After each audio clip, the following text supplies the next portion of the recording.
Faman zuhziha 'anil nar, siapa yang sukses dalam pandangan Allah? Suksesnya le macam sukses orang jauh belang gerempak ke muka padi truk kilo truk je keun yang sukses semua kalian. Tapi menyikap itiko paju libananya hana sukses gagal panen. Orang jauh laut sukses, orang jauh laut gelabuh pukat aruh hungkut hana kenang kariak yang sukses.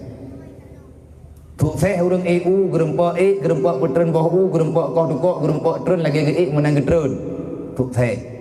Tapi punya putuh perengkut yang keun gagal. Sukses orang jak mengkat awate truk thun iwo pangkai merempak laba yang le yang sukses. Sukses orang jak sekula na ijazah. Sukses orang jak beut rida gurai. Sukses orang yang jak sekula lebih banyak gerempak kerja merempak gaji, itu sukses. Benarkah itu sukses? Bukan. Itu sukses cuman dikategorikan oleh manusia bodoh sahaja.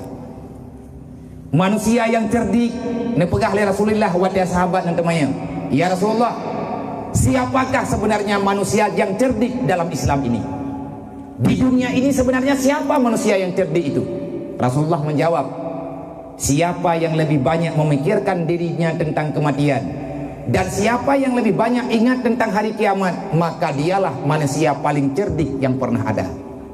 Rasulullah yang dijawaban kenlung getanya le urang ba sahabat ba Rasulullah, wahai Rasulullah, yang paling careng urang lang dunianya kibanhi modern urang careng lang dunianya menurut drone ya Rasulullah. Nah jawab dia Rasulullah, urang yang careng dalam pandangan Allah, dalam pandangan syariat adalah urang yang terlalu banyak mengingat kematian. Urang yang le ingat kematiannya hana le tapu gak fikir ke dunianya manggu. Benar nak tanya kiban cara ngat kucung dalam semayang baik bulu tat ke dunia menyatakan di dunia ngat lengkap nakalan dalam kitab menyahanjit nak baca kitab Yahya karena kitab Arab nak baca dalam kitab Sirus Salikin bab-bab tentang kucung semayang nak punyum-punyum nak baca baca-bacut taci pubut ile lagi ada yang kali ketulisnya menyatakan di haiti mufum janji tanya yang bak gurai mantang na gurai. Dan orang yang paling cerdik menurut Rasulullah nyata-nyata pegat maulid Nabi Muhammad berarti tak ingat kelahi putra yang kepengah Nabi. Orang yang paling le ingat tentang urau kiamat.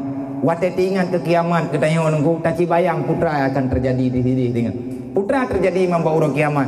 Mahsyarnya luah hanapat merului. Maino lang dunia tengku ati hana gebi ujun hubup demi hana kipahnya anak-anak pada bublung luah. Fakir dengan ide ngo. Tapi nyatanya hana ya gemia urung batat ati mengak pikirkan. Pakai nilai haitem susah dan ingat ke kiamat. Zunu buka yukasiru kulu buka. Kerasnya hatimu karena dosamu terlalu banyak, karena le dosa. Cuman hendak tembakui dosanya. Dosa le. Nyen menyatakan di tanya mutamah-tamah lang dosa hana taubat. Tidak akan pernah tahu jalan mana yang telah ditempuh oleh Nabi Adam kembali kepada surga. Wallahu a'lam.